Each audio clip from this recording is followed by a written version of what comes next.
Oh, how good. And how pleasant is this to have oil running down my beard? Oh, I didn't see you there.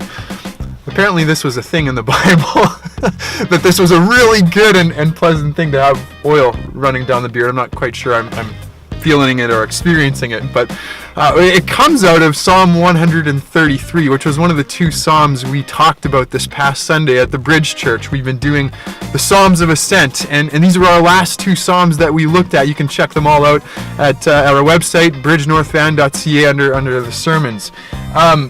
We talked about blessing. This was experienced as a blessing, oil running down the beard.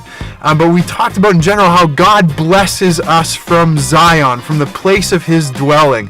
And as we've been seeing throughout this series, that blessing really comes from just knowing God, from being with him, from being with Christ, and knowing what he's done for us. And that this is the first and foremost, the thing that God has done for us is just save us and reveal the knowledge of him to us.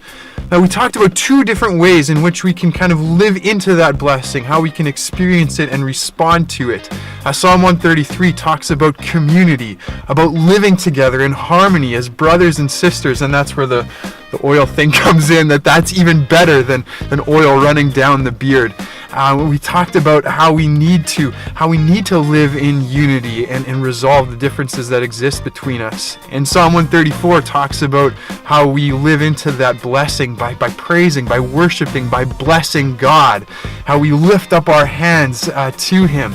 And so those are the kind of the two ways that we talked about. So my one big question for you this week as you talk about these two Psalms in your community groups is this, and especially as you go into the Christmas season, as you end off 2017, how this year have you experienced the blessings of God?